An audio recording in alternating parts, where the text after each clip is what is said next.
और इस बार जो है बिहार की जनता यानी पूरे देश की जनता जो है इस बार तानाशाही सरकार को हटाना चाह रही है। और जो कल का जो चुनाव हुआ, जो कल की तीसरा चरण का, उसमें हम लोग जो है बहुत ही अच्छे पोजीशन पे हैं।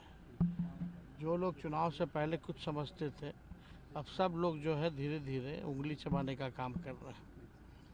तो हम लोग पूरी तरीके से एकदम कॉन्फिडेंट है कि 4 जून को इंडिया की सरकार बनने जा रही है। लालू जी के बयान के बाद प्रधानमंत्री अब लालू जी पर अटैकिंग हो गए हैं कि आप अरे वो लोग जो है कब नहीं लालू जी पे बोलते हैं, दिन भर तो हम ही लोग को बोलते रहते हैं। हाँ, आप देखिए ना, लगातार हमको भी दूसरे राज्य में जा कर के गाली दे रहे हैं क्योंकि घबराए हुए हैं, डरे हुए हैं। और हमने तो पहले ही बोला वो पीरजादे हैं, कुछ भी कह सकते हैं प्रधानमंत्री, केवल झूठ झूठ बोलते रहते हैं। अब तक हम लोगों ने जो आरक्षण बढ़ाया जाति आधारित गणना कराने के बाद 9वें सूची में डालने के लिए कैबिनेट ने हम लोगों ने भेजा था, अब तक जो है 9वीं सूची में वो उन्होंने किया नहीं। क्यों नहीं किया?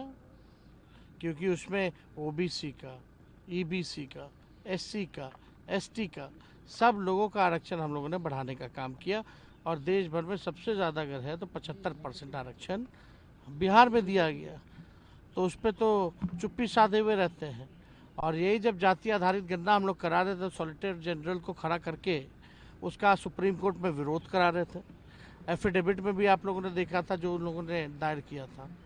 तो इन लोगों की करनी या कथनी में भारी अंतर है। प्रधानमंत्री जी धर्मशास्त्र सिखाता है धर्म के साथ साथ कर्म की भी बातें करें।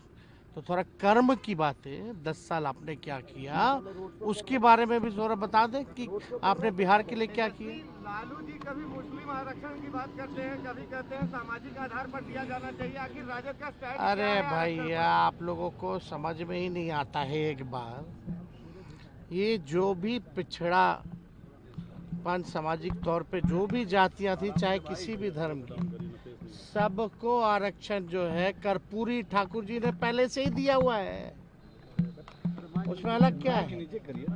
और आप सब लोगों को समझना चाहिए, ये जो संविधान जो खत्म करना चाह रहे प्रधानमंत्री, ये लोग जो लोकतंत्र खत्म कर रहे हैं, जरा उनसे भी तो सवाल पूछो। 9वीं सूची में आपने क्यों नहीं डाला जो हम लोगों ने आरक्षण बढ़ाया? और हमारी सरकार थी महागठबंधन की, तो आरक्षण किसका किसका बढ़ा? पहले तो आरक्षण ही का विरोध कर रहे थे कि आरक्षण क्यों बढ़ा रहा है, पहले इस पे जवाब देना। चलिए, मोदी जी के रोड शो से क्या होगा? नौकरी के एजेंडे में रोड पे ले आया प्रधानमंत्री जी को। ज़रा जाके माइक है तो पूछिएगा कि भैया पटना यूनिवर्सिटी को अब तक केंद्रीय यूनिवर्सिटी का दर्जा क्यों नहीं दिए। चलिए।